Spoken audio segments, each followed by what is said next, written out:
Hello student, welcome back to my YouTube channel. आज हम लोग 10th क्लास बायोलॉजी के लिए एक शार्ट नोट्स को हल करने जा रहे हैं, या हम कमेंट अपान में पूछा जाता है उसको आज सॉल्व करना है। अगर आपको बोर्ड एग्जाम में मिल जाए कि फिजन, ठीक, तो उस पर कैसे कमेंट लिखेंगे। तो फिजन क्या है? This type of asexual reproduction. यह क्या है बच्चों? एक प्रकार का एसेक्सुअल रिप्रोडक्शन प्रोसेस होता है जो यूनिसेलुलर ऑर्गेनिज्म जैसे अमीबा, पैरामीशियम में देखने को पाया जाता है। तो फिजन क्या है? यह बच्चों एक प्रकार का अलैंगिक जनन का प्रोसेस होता है जो एक कोशिकीय जंतु जैसे अमीबा और पैरामीशियम में देखने को पाया जाता है। अब आगे देखेंगे, इन this process the organism divide into two और मोर पार्ट।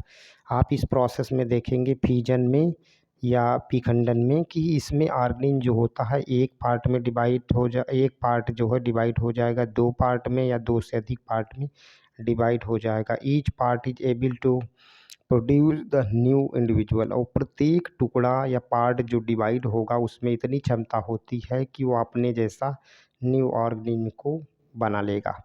इट में बी फॉलोइंग टाइप, या बच्चों कई प्रकार का होता है। उसमें पहला है बाइनरी फिजन।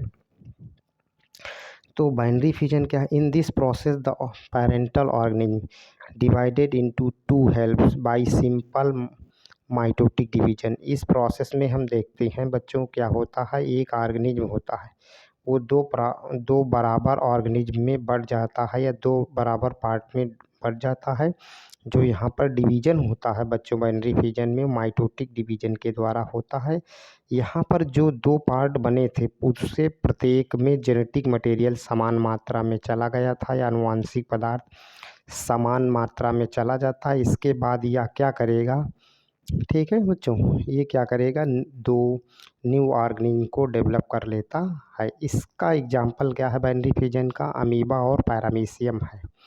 तो यहाँ पर आप देखेंगे एक अमीबा की बॉडी है, वो पेरेंटल बॉडी है जिसमें न्यूक्लियस डिवाइड होना शुरू करेगा। न्यूक्लियस यहाँ पर आप देखेंगे डिवाइड हो रहा है। फिर ये क्या करेगा, एक अमीबा से दो नन्हे अमीबा बना लेता है। तो ये क्या है, बाइनरी फिजन का एग्जाम्पल था। तो दो डॉटर अमीबा बन जाते हैं। फिर मल्टीपल फिजन क्या है बच्चों? तो in this process the parental body divide amitotically to produce many small nuclei. अब मल्टीपल फिजन में हमको देखने मिलता है कि कोई पेरेंटल बॉडी होती है वो एमाइटोटिक डिवीजन के द्वारा या अलैंगिक जनन के द्वारा, ठीक, मैनी स्मॉल न्यूक्लियाई में डिवाइड हो जाती है। अर्थात उसकी न्यूक्लियाई जो होंगी वो क्या होंगी, कई न्यूक्लियाई में डिवाइड हो जाती हैं छोटी छोटी। Each nucleus collect some cytoplasm cytoplasm around it. वो अब जो न्यूक्लियाई बनी थी वही न्यूक्लियाई अपने चारों ओर साइटोप्लाज्म को बना लेती हैं या साइटोप्लाज्म को अपने चारों ओर धारण कर लेती हैं।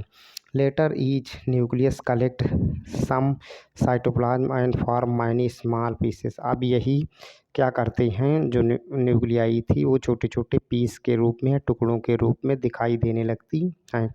Each containing a nucleus and some cytoplasm. ये क्या करते हैं, न्यूक्लियस और साइटोप्लाज्म को धारण कर लेंगी। अब क्या होगा, each such piece now develops to give rise a new individual. ये क्या करेंगी, जो टुकड़े थे वो एक न्यू ऑर्गेनिज्म की तरह से बिहेव हो करने लगते हैं और क्या करते हैं, न्यू ऑर्गेनिज्म का निर्माण कर लेते हैं।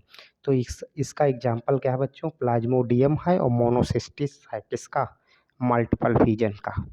तो अगर बाइनरी फिजन पूछा जाता है या फिजन, तो आप आराम से ये कमेंट्स लिख सकते हैं और लिख करके अच्छे नंबर पा सकते हैं। मिलते हैं नेक्स्ट वीडियो में। थैंक यू बच्चों।